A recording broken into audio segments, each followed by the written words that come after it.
नमस्कार। राष्ट्र, राष्ट्रियता, सभ्यता र संस्कारको संगम वाग्मती टेलिभिजनको समाचारमा स्वागत छ। म रेखा श्रेष्ठ। प्रारम्भमा मुख्य समाचार। मंगलबार हरितालिका तीज देशभर धुमधामका साथ मनाइयो। पशुपतिनाथ सहित देशभरका शिवालयहरूमा महिला दर्शनार्थीहरूको घुइँचो। मिटर ब्याज पीडितहरूले बिहीबार बालुवाटारमा मार्च गर्ने।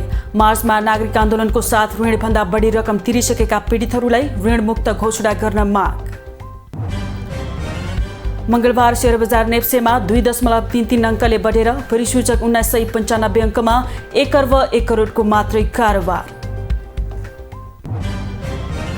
पाकिस्तानमा अल्पकालीन सङ्कटकालको घोषणा।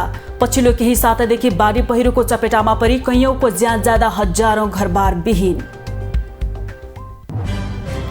र नेपाली राष्ट्रिय फुटबल टिमको बन्द प्रशिक्षणबाट पूजन र जज प्रिन्स सहित 10 खेलाडी बाहिरिए। नेपालले असोज 11 गते बंगलादेशसँग एक मैत्रीपूर्ण खेल खेल्ने।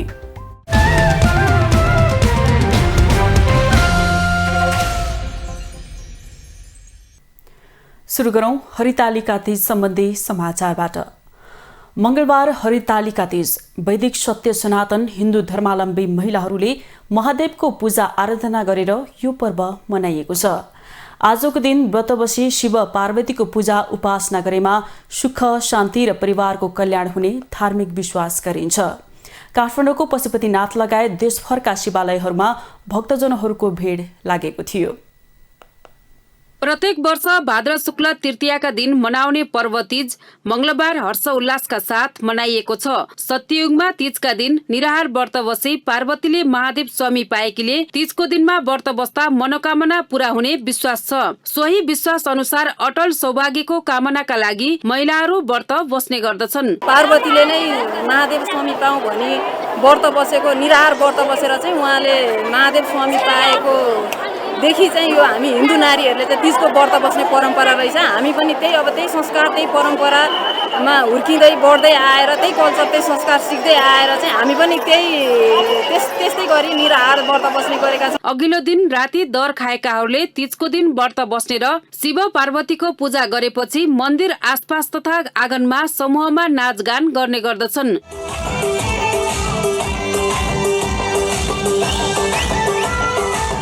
तीजको दिनमा काठमाडौँको पशुपतिनाथ लगायत देशभरका शिवालयहरूमा व्रतालु महिलाहरूको भिड लाग्ने गर्दछ। यो वर्ष पनि पशुपतिनाथमा व्रत बसेका महिलाहरू तथा भक्तजनहरूको बिहानैदेखि पशुपतिनाथको पूजा आराधनाका लागि घुइँचो लागेको छ। पशुपतिनाथमा रातो साडी र गरगहनाले सजिएका महिलाहरूको दर्शनका लागि घुइँचो लागेको हो।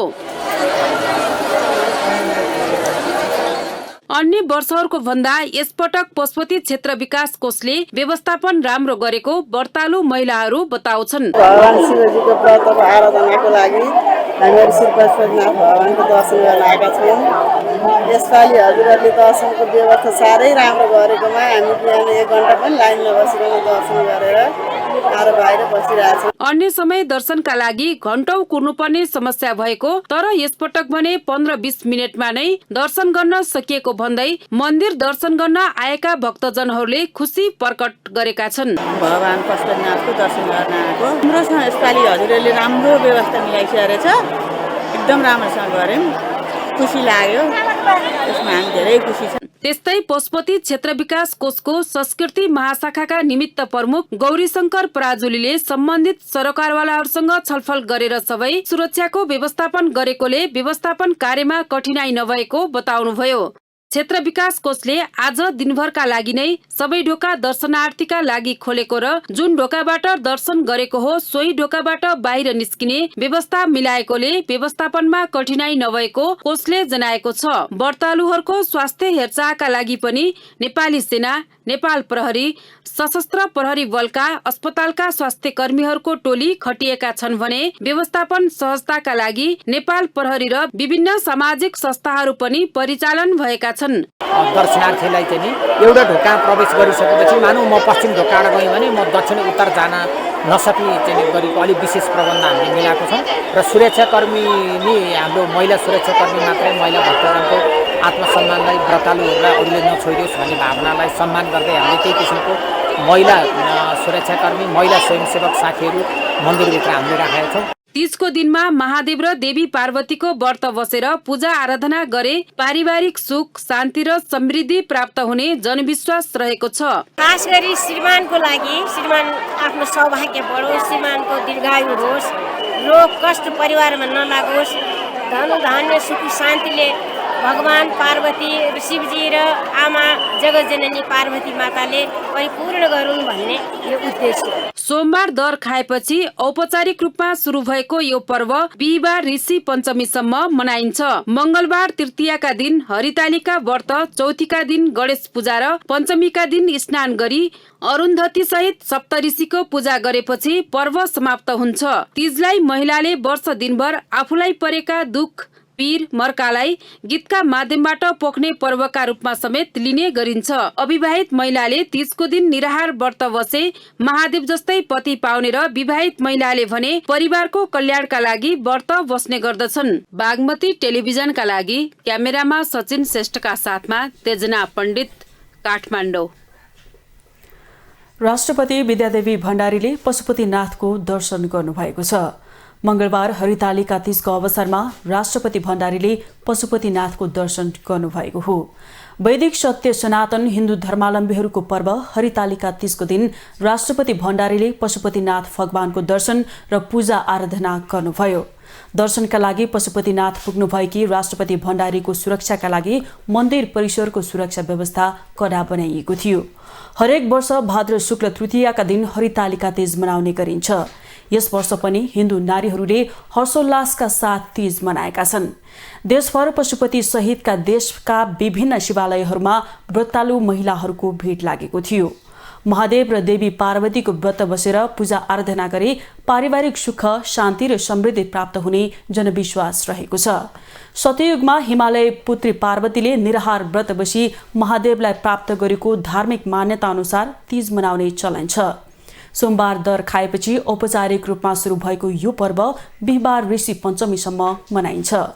आज तृतीयाका दिन हरितालिका व्रत, चौथीका दिन गणेश पूजा र पञ्चमीका दिन स्नान गरी अरुन्धती सहित सप्तऋषिको पूजा गरेपछि पर्व समाप्त हुन्छ। तीजलाई महिलाहरूले वर्ष दिनभर आफूलाई परेका दुःख पीर मर्कालाई गीतका माध्यमबाट पोख्ने पर्वका रूपमा समेत लिने गरिन्छ। अविवाहित महिलाहरूले आजको दिन निराहार व्रत बसे महादेव जस्तै पति पाउने र विवाहित महिलाले भने परिवारको कल्याणका लागि व्रत बस्ने गर्दछन्।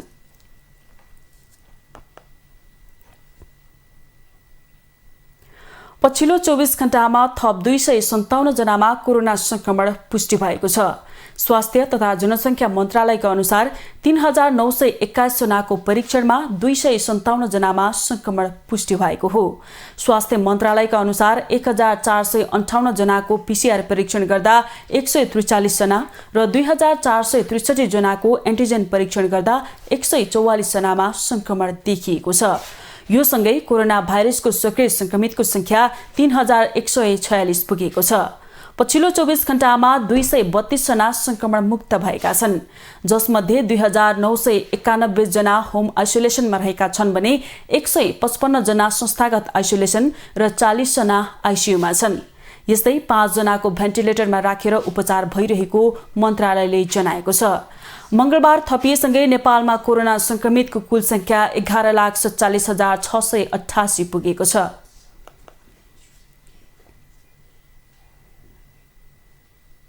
समाचारमा एकैछिन विश्राम।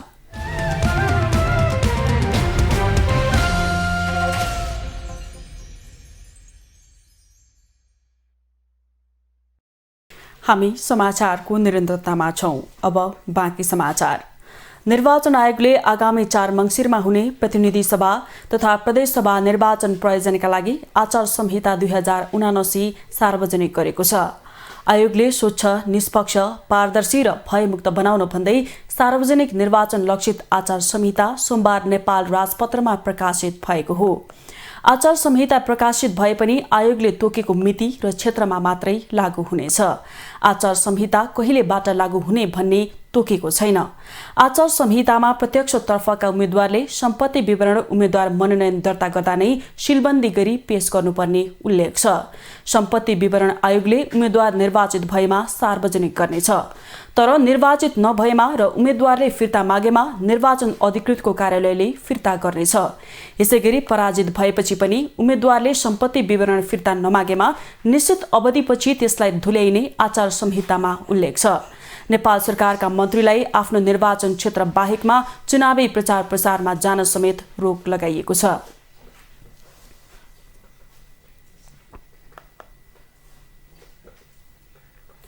समानुपातिक तर्फको निर्वाचनमा भाग लिन निर्वाचन आयोगमा 76 वटा दलका 68 वटा निवेदन परेको छ।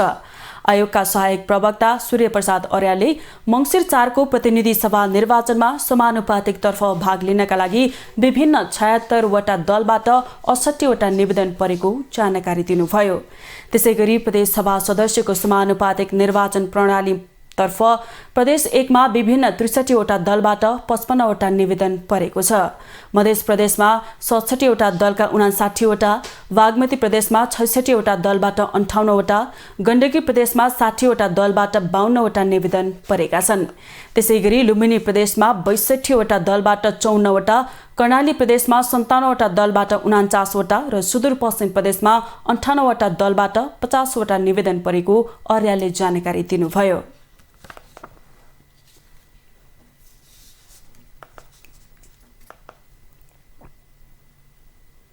निर्वाचन आयोगले आउँदो प्रतिनिधि सभा सदस्य र प्रदेश सभा सदस्य चुनावलाई लक्षित गरी मतदाता नावली अद्यावधिक कार्यक्रम सुरु गरेको छ। आयोगमा सङ्कलित मतदाता विवरणलाई आइतबार वडा स्तरमा प्रकाशन गराइएको र अब तोकिएको प्रमुख अधिकारीले नाम दर्ता दाबी विरोधका कार्यक्रम सञ्चालन गर्ने निर्वाचन आयोगले जनाएको छ। अब मतदाता नावलीमा त्रुटि भए सच्याउने, झुटा विवरण दिई नाम लेखाइएको भए प्रक्रियागत रूपमा निवेदन दिई हटाउन लगाउनुको साथै एकै व्यक्तिको एक वा एकभन्दा बढी ठाउँबाट नावली सङ्कलन भएको भए हटाइनेछ। झुटा विवरणबारे प्राप्त उजुरीमाथि सम्बन्धित मतदातालाई सफाईको मौका पनि दिइनेछ। नावलीमा अद्यावधिक कार्य सम्पन्न गरी आज आयोगमा विवरण पठाउन भनिएको छ। आयोगले मतदाता नावली अद्यावधिक कार्यक्रम 2079 गएको साउन 22 गते आयोगबाट स्वीकृत गरी प्रमुख नाम दर्ता अधिकारी तोकिएको थियो। यही भदौ 31 गते आयोगले अन्तिम मतदाता नावली स्वीकृत गरी वेबसाइटमा प्रकाशन गर्नेछ।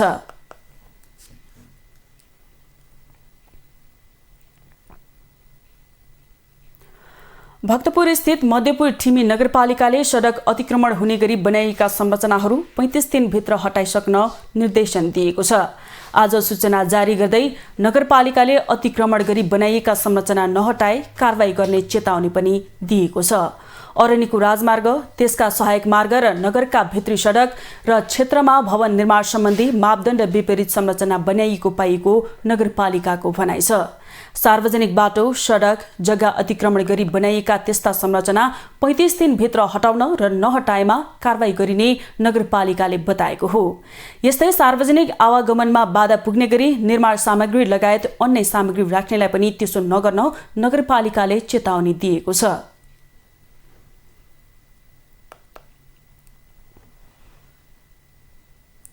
समाचारमा एकैछिन विश्राम।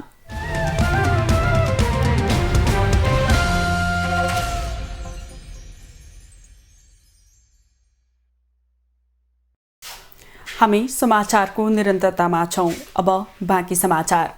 सरकारले विश्व बैंक समूहको अन्तर्राष्ट्रिय विकास संस्थाबाट डिजिटल नेपाल एक्सलेरेसन परियोजनाका लागि 17 अर्ब रुपैयाँ बराबरको सहुलियत ऋण लिने भएको छ।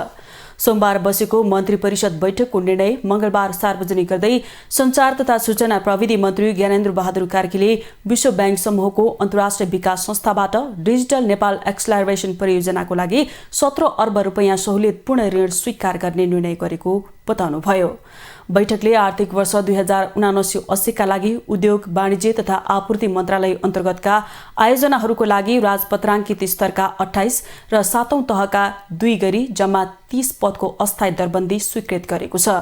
त्यस्तै आर्थिक वर्ष 2079-80 लागि ऊर्जा, जलस्रोत तथा सिंचाई मन्त्रालय मातहतका आयोजनाहरूका लागि विभिन्न श्रेणीका राजपत्राङ्कित अधिकृत तहका 431 पदहरूको अस्थायी दरबन्दी स्वीकृत गर्ने निर्णय भएको पनि मन्त्री कार्कीले जानकारी दिनुभयो।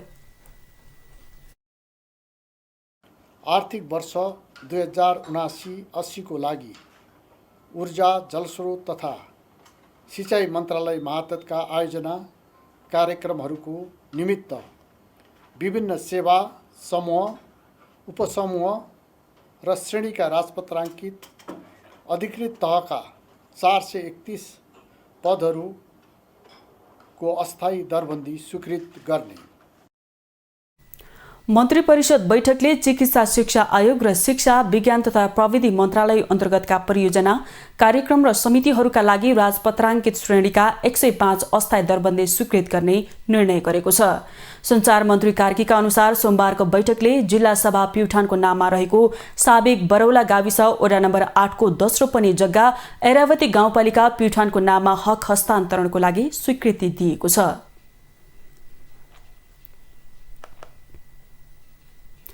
नेपाल र अस्ट्रेलिया बीचको द्विपक्षीय परामर्श संयन्त्र BCM को दोस्रो बैठक अस्ट्रेलियाको क्यानबेरामा सम्पन्न भएको छ। दुई देशको परराष्ट्र विभागको BCM को बैठकमा नेपालको तर्फबाट परराष्ट्र सचिव भरतराज पौडेल र अस्ट्रेलियाको तर्फबाट विभागका उपसचिव जस्टिन हेयर्सले नेतृत्व गर्नुभएको थियो। यसअघि सोमबार नेपाल र अस्ट्रेलिया बीच जलस्रोतमा सहयोग सम्बन्धी समझदारी पत्रमा हस्ताक्षर भएको थियो। समझदारी अनुसार अस्ट्रेलियाले नेपालको जलस्रोत व्यवस्थापनमा तालिम र प्राविधिक सहयोग गर्नेछ। बैठकमा नेपाल र अस्ट्रेलिया बीचको द्विपक्षीय सम्बन्धको समीक्षा गर्दै सम्बन्ध र सहयोगलाई थप सुदृढ बनाउने विषयमा विचार आदान प्रदान भएको अस्ट्रेलियामा रहेको नेपाली दूतावासले जनाएको छ। यस्तै बैठकमा शिक्षा, ऊर्जा, लगानी, व्यापार, पर्यटन लगायत विभिन्न क्षेत्रमा प्रविधि हस्तान्तरण, बसाइसराई, जलवायु कार्यमा सहयोग, प्रकोप जोखिम न्यूनीकरण र अन्य थुप्रै विषयमा दुवै पक्ष उच्च स्तरीय आदान प्रदानलाई प्राथमिकतामा राख्न सहमत भएका छन्। अस्ट्रेलियाले नेपालको व्यापार वृद्धिमा लगानी र सहजीकरण गर्ने तथा प्रविधि हस्तान्तरणको आश्वासन दिएको छ।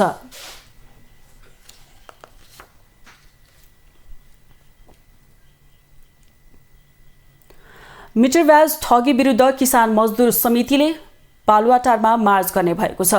काठमाडौँमा सडक सङ्घर्ष थालेको 1 महिना पुग्न लागेको सन्दर्भमा समितिले प्रधानमन्त्रीको सरकारी निवास बालुवाटार घेराउ गर्न लागेको हो।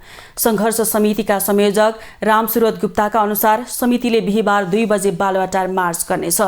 वक्तव्य निकाल्दै आफ्नो न्यायका लागि बोलिदिन आग्रह गरेका छन्।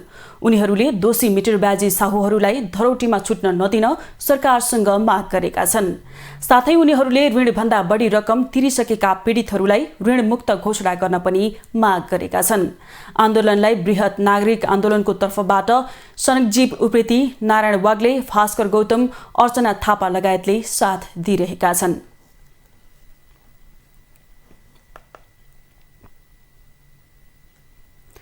सुदूरपश्चिम सरकारले ल्याएको निजामती सेवा गठन, सञ्चालन तथा शर्त सम्बन्धमा व्यवस्था गर्न बनेको विधेयक पारित भएको छ। प्रदेशसभाको 10औं अधिवेशनको 25औं बैठकबाट उक्त विधेयक पारित भएको हो। बैठकमा सभामुख अर्जुन बहादुर थापाले ध्वनि मतको आधारमा विधेयक पारित भएको घोषणा गर्नुभएको थियो। प्रदेशमा काम गर्ने कर्मचारी अभाव हुँदा समस्या भइरहेको थियो। सरकारको अवधि सकिने लाग्दा ल्याएको विधेयकमाथि विवाद भएको थियो।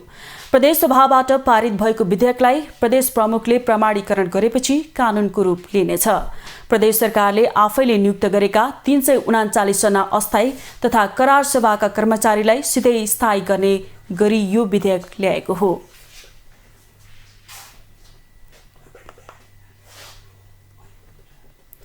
अब आर्थिक समाचार।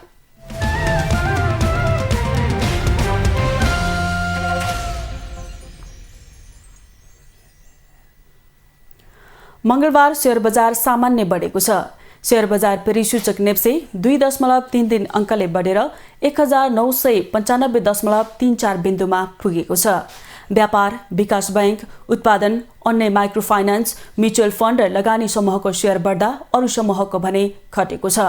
226वटा कम्पनीको 29,14,505 किता शेयर 1 अर्ब 1,95,16,696 रुपियाँमा कारोबार भएको छ। यस्तै क वर्गका कम्पनीहरूको कारोबार मापन गर्ने सेन्सिटिभ इन्डेक्स 1.49 अङ्कले बढेर 388.95 बिन्दुमा पुगेको छ। सबैभन्दा धेरै नेपाल दूरसञ्चार कम्पनीको 9,57 लाख रुपियाँको शेयर किनबेच भयो। अप्पर हेवा खोला हाइड्रो पावरको शेयर सबैभन्दा धेरै झण्डै 8.5% बढेको छ। बी नेपाल लघुवित्तको शेयर भने 4.5% भन्दा धेरैले घटेको छ।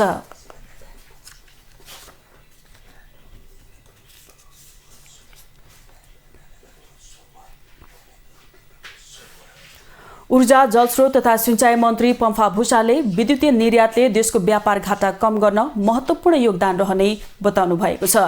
नेपाल विद्युत प्राधिकरणले काठमाडौँको रत्न पार्कमा मंगलबारदेखि सञ्चालनमा ल्याएको चार्जिङ स्टेशनको उद्घाटन गर्दै मन्त्री भूषालले देशले विद्युतको क्षेत्रमा ठूलो क्रान्ति गरिरहेको बताउनुभयो। उहाँले मुलुकभित्रकै जलस्रोतबाट विद्युत उत्पादन गरेर आफैले प्रयोग गर्नु महत्त्वपूर्ण काम भएको बताउनुभयो। मन्त्री भूषालले यातायात सञ्चालनको लागि विदेशबाट डलर खर्च गरेर करिब 3 खर्बको डिजेल र पेट्रोल आयात हुने अवस्थालाई अब उत्पादित विद्युत खपत बढाउने एकमात्र माध्यम विद्युतीय यातायातको विकल्प नभएको बताउनुभयो। उहाँले पछिल्लो 1 वर्षमा विद्युत खपत 22% बढे पनि विद्युतीय यातायातको सोच जस्तो विकास नभएको बताउनुभयो। डिजेल पेट्रोल आयाती तो डलर तिरेर ल्याउने हो, झन्डै 3 खरबको यो 2 खरब प्लस 3 खरब बराबरको आउँछ। त्यसैले मैले मन्त्रालय सम्हाल्दाखेरि नै हामी विद्युत खपत बढाउने क्षेत्रको एउटा महत्त्वपूर्ण यातायात हो।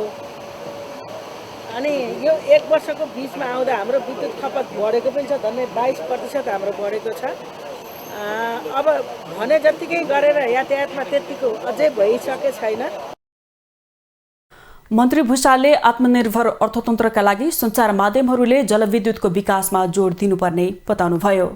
पछिल्लो समय मुलुकमा विद्युतीय सवारी साधनको माग अत्याधिक रहेको उहाँको भनाइ थियो।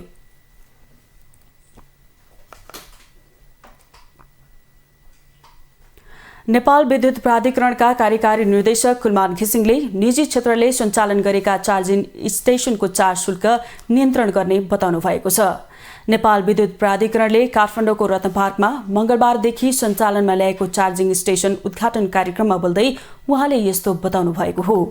उहाँले निजी क्षेत्रका चार्जिङ स्टेशनले 15 रुपैयाँसम्म चार्ज शुल्क लिने गरेको पाइएकोले प्राधिकरणले तोके बमोजिम हुनुपर्ने बताउनुभयो।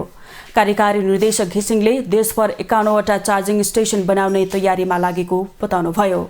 उहाँले देशका विभिन्न क्षेत्रमा विद्युतीय चार्जिङ स्टेशन बनाउनको लागि प्राधिकरणले निजी क्षेत्रलाई पनि सहमति दिने बताउनुभयो।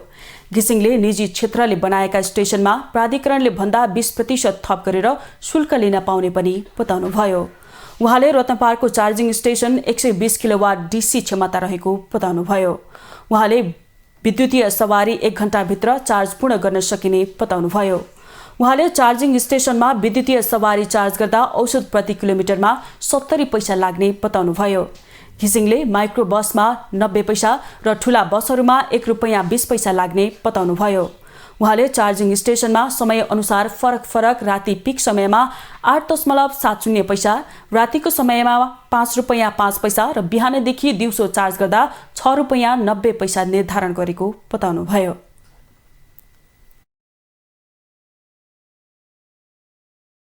मात्रै छ, 5 रुपियाँ 5 पैसा मात्रै छ रातभरिका चार्ज गर्नलाई, र दिउँसो चार्ज गऱ्यो भने बिहानदेखि दिउँसो चार्ज गऱ्यो भने 6 रुपियाँ 90 पैसा छ।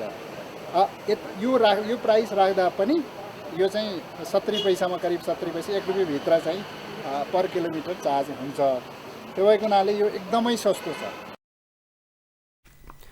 प्राधिकरणको चार्जिङ स्टेशन पूर्वाधार विकास आयोजना अनुसार पहिलो चरणमा राखिने 51वटा चार्जिङ स्टेशन धमाधम जडानको काम भइरहेको छ।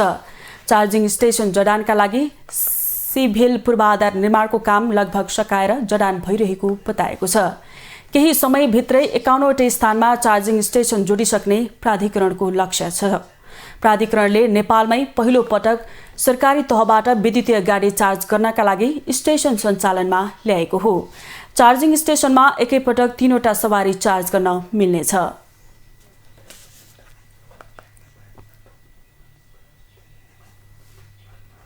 अब अन्तर्राष्ट्रिय समाचार।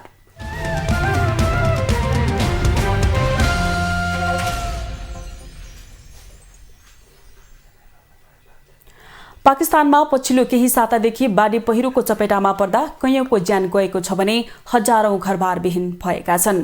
पाकिस्तानकी जलवायु मन्त्रीले देशको 1/3 भूभाग बाढीका कारण पुरै डुबानमा परेको बताउनु भएको छ। विनाशकारी बाढीले सडकहरू बगाइदिएको छ भने घरहरू तथा बालीनाली नष्ट गरिदिएको र जताततै विध्वंस मचिएको छ। जुनमा मनसुन लागेता पाकिस्तानमा ज्यान गुमाउनेहरूको संख्या 1136 पुगिसकेको अधिकारीहरूले बताएका छन्। यसपालिको वर्षा एक दशक यताकै सबैभन्दा भीषण भएको बताइएको छ।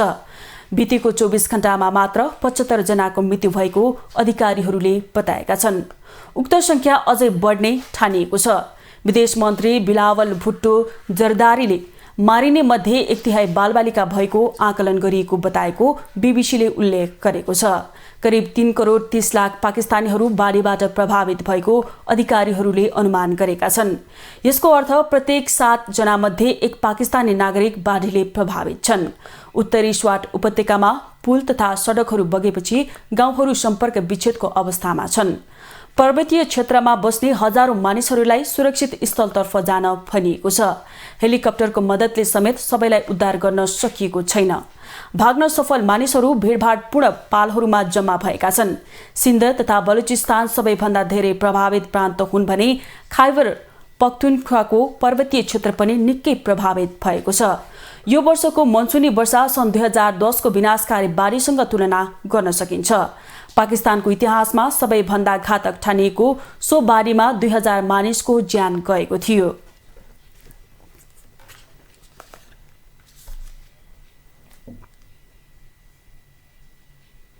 इराकका धर्मगुरु मौलवी मुक्तदा अल सदरले राजनीतिबाट सन्यास लिने घोषणा गरे लगत्तै उनका समर्थकहरूले व्यापक प्रदर्शन गरेका छन्। हजारौंको संख्यामा भेला भएका प्रदर्शनकारीहरूले राष्ट्रपति भवन कब्जामा लिएका छन्। उनीहरूले राष्ट्रपति भवनभित्र रहेको स्विमिङ पुलमा स्विम गरेको दृश्य सार्वजनिक भएको छ। प्रदर्शन चर्किँदै गएपछि स्थिति नियन्त्रणमा लिने क्रममा प्रहरीले चलाएको गोली लागि 8 जनाको मृत्यु भएको छ। इराकमा बढ्दै गएको तनावका बीच कर्फ्यू आदेश जारी गरिएको छ। कर्फ्यूका बीच प्रदर्शन रोक्न अपील गरिएको छ। धर्मगुरु अल सदरका समर्थक र इरान समर्थित आम सर्वसाधारण बीच दोहोरो झडप समेत भएको छ। एकले अर्कालाई ढुङ्गा प्रहार गर्दा दुवैतर्फ कैयौं घाइते भएका छन्। यसैबीच इराक स्थित अमेरिकी दूतावासका कर्मचारीलाई हेलिकप्टरबाट उद्धार गरिएको छ। इराकमा विगत 10 महिनादेखि राजनीतिक उथलपुथल भइरहेको छ। धर्मगुरु अल सदरले इराकमा दशकौंदेखि सङ्घर्ष जारी राख्दै इराकमा व्याप्त भ्रष्टाचार निर्मूलका लागि अभियान सञ्चालन गर्दै आएका थिए। इराकमा गत महिना राजधानी बगदादमा भेला भएका हजारौं प्रदर्शनकारीहरू संसद भवनभित्र प्रवेश गरी उनको समर्थनमा नाराबाजी गरेका थिए। सदरको पार्टी इराकको संसदमा सबैभन्दा ठूलो पार्टी रहँदै आएको छ। यसैबीच संयुक्त राष्ट्रसङ्घका महासचिव एन्टोनियो गुटेरसले इराकमा जारी प्रदर्शनप्रति चिन्ता व्यक्त गर्नुभएको छ। साथै हिंसा अन्त्यका लागि तत्काल पहल गर्न सम्बन्धित सबैलाई आग्रह गरिएको छ।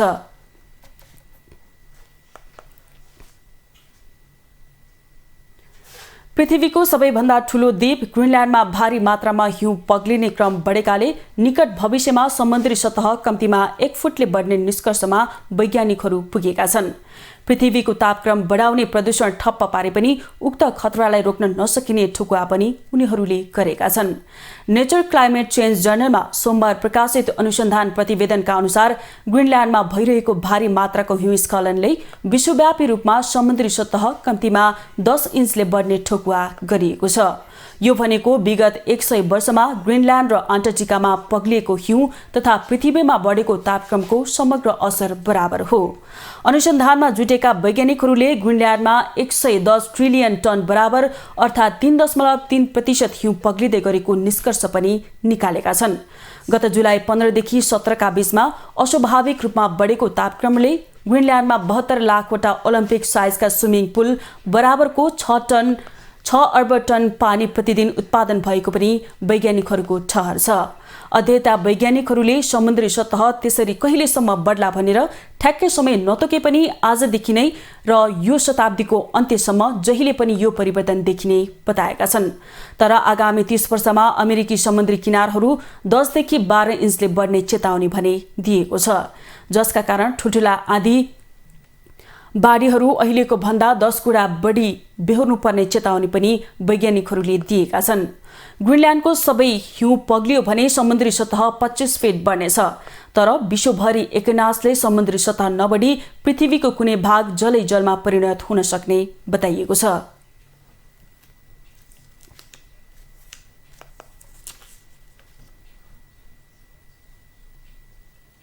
अब खेलकुद समाचार।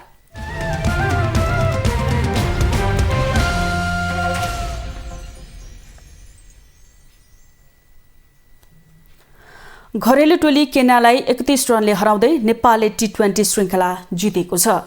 पाँचौं तथा निर्णायक खेलमा केन्यालाई हराउँदै नेपालले श्रृङ्खला 2-3 जितेको हो। नेपालले दिएको 176 रनको लक्ष्य पछ्याएको केन्याले निर्धारित 20 ओभरमा 7 विकेट गुमाएर 144 रन बनायो। केन्याका लागि नेहमिह ओदिआम्बोले 37 र सोम एन्गोचेले 33 रन बनाए। बलिङतर्फ नेपालका सन्दीप लामिछाने र बसिर अहमदले 2-2 विकेट लिए। रोबीको जिमखाना क्रिकेट मैदानमा टस जितेर पहिले ब्याटिङ गरेको नेपालले निर्धारित 20 ओभरमा 7 विकेट गुमाएर 175 रन बनायो। नेपालका लागि ज्ञानेन्द्र मल्लले 59, रोहित पौडेलले 47, अर्जुन साउदले 29 र दिपेन्द्र सिंह एरीले 22 रन बनाए। बलिङतर्फ केन्याका विराज पटेल, सेम एन्गोचे र नेहमिह ओदिआम्बोले 2-2 विकेट लिए। यसअघि श्रृङ्खलामा नेपालले पहिलो र तेस्रो खेल जित्दा केन्याले दोस्रो र चौथो खेल जितेको थियो। नेपालले घरेलु टोली केन्यासँग 3 खेलको एकदिवसीय श्रृङ्खला पनि खेल्नेछ। पहिलो खेल भदौ 17 गते, दोस्रो खेल 18 गते र तेस्रो खेल भदौ 20 गते हुने तालिका छ।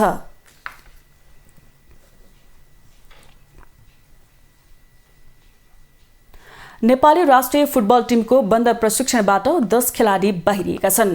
अखिल नेपाल फुटबल संघ एन्फाले मंगलबार बन्द प्रशिक्षणमा रहेका 40 खेलाडीबाट 10 खेलाडी बाहिरिएको जनाएको छ। नेपाली टोलीका कार्यवाहक मुख्य प्रशिक्षक प्रदीप घुमागाईले 40 खेलाडीबाट दोस्रो चरणमा 30 खेलाडी छनौट गरेको एन्फाले जनाएको छ। बंगलादेश विरुद्धको एक मैत्रीपूर्ण खेलका लागि बन्द प्रशिक्षणमा 40 खेलाडी डाकिएको थियो। टिमबाट बाहिरिनेमा डिफेन्डर देवेन्द्र तामाङ, छिरिङ गुरुङ, निशान खड्का, अमित तामाङ र गौतम श्रेष्ठ रहेका छन्। यस्तै मिडफिल्डर पूजन उपरकोटी, राजन गुरुङ, सुभाष गुरुङ तथा फरवार्ड जर्ज प्रिन्स कार्की र आशिष चापागाई बाहिरिएका छन्। नेपालले आगामी असोज दोस्रो साता बंगलादेशसँग एक मैत्रीपूर्ण खेल खेल्नेछ। मैत्रीपूर्ण खेल असोज 11 गते दशरथ रङ्गशालामा हुनेछ।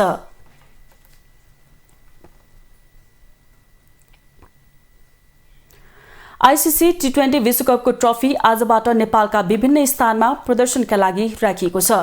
ट्रफी प्रदर्शनीका लागि सोमबार नेपाल ल्याइएको हो। नेपाल क्रिकेट संघ क्यानका अनुसार मंगलबार बिहान ट्रफी सोलुखुम्बु जिल्लाको गोक्योताल र कालापत्थरमा राखिएको छ। युवालाई क्रिकेटमा प्रोत्साहन गर्ने उद्देश्यले ट्रफी प्रदर्शनीमा राखिएको क्यानले जनाएको छ। बुधबार ट्रफीको सार्वजनिक प्रदर्शनी हुनेछ। ट्रफी बिहान 11 बजेदेखि 1 बजेसम्म भक्तपुर दरबार स्क्वायरमा आम नागरिकका लागि राखिनेछ। क्रिकेटको विश्वकप ट्रफी नेपालमा दोस्रो पटक ल्याइएको हो। यसअघि सन् 2018 मा एक दिवसीय विश्वकपको ट्रफी नेपाल ल्याइएको थियो। T20 विश्वकपको ट्रफी भने पहिलो पटक नेपाल ल्याइएको छ। विश्वकपको ट्रफी 2 दिन नेपालमा रहने क्यानले जानकारी गराएको छ। विश्वकपको 100 दिने ट्रफी भ्रमण अन्तर्गत ट्रफी नेपाल ल्याइएको हो। ट्रफी विश्वको 13 राष्ट्रको 35 स्थानमा प्रदर्शन गरिँदैछ। विश्वकपको ट्रफी निशान कम्पनीले विश्वभर प्रदर्शन गरिरहेको हो। अस्ट्रेलियाको 7 शहरमा आयोजना हुने विश्वकप अक्टोबर 16 देखि नोभेम्बर 13 सम्म हुनेछ। विश्वकपमा 16 राष्ट्रले उपाधिका लागि प्रतिस्पर्धा गर्नेछन्।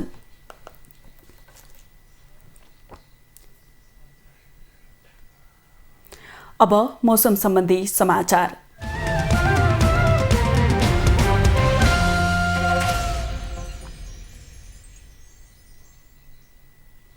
आज राति देशभर आंशिकदेखि सामान्य बदली रहनेछ। प्रदेश नम्बर 1, मध्य प्रदेश, बागमती प्रदेश र गण्डकी प्रदेशका थोरै र बाँकी प्रदेशका 1-2 स्थानहरूमा मेघगर्जन, चट्यानसहित हल्कादेखि मध्यम वर्षाको सम्भावना रहेको छ।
समाचारको अन्त्यमा पुनः मुख्य समाचार।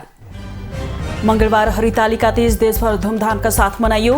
पशुपतिनाथ सहित देशभरका शिवालयहरूमा महिला दर्शनार्थीहरूको घुइँचो। मिटर ब्याज पीडितहरूले बिहिबार बालुवाटारमा मार्च गर्ने। मार्चमा नागरिक आन्दोलनको साथ ऋणभन्दा बढी रकम तिरिसकेका पीडितहरूलाई ऋणमुक्त गर्न माग। मंगलबार शेयर बजार नेप्सेमा 2.33 अङ्कले बढेर परिसूचक 1995 अङ्कमा 1 अर्ब 1 करोडको मात्रै कारोबार। पाकिस्तानमा अल्पकालीन सङ्कटकालको घोषणा। पछिल्लो केही सातादेखि बाढी पहिरोको चपेटामा परि कैयौँको ज्यान जाँदा हजारौं घरबार विहीन। र नेपाली राष्ट्रिय फुटबल टिमको बन्द प्रशिक्षणबाट पुजन र जर्ज प्रिन्स सहित 10 खेलाडी बाहिरिए। नेपालले असोज 11 गते बङ्गलादेशसँग एक मैत्रीपूर्ण खेल खेल्ने।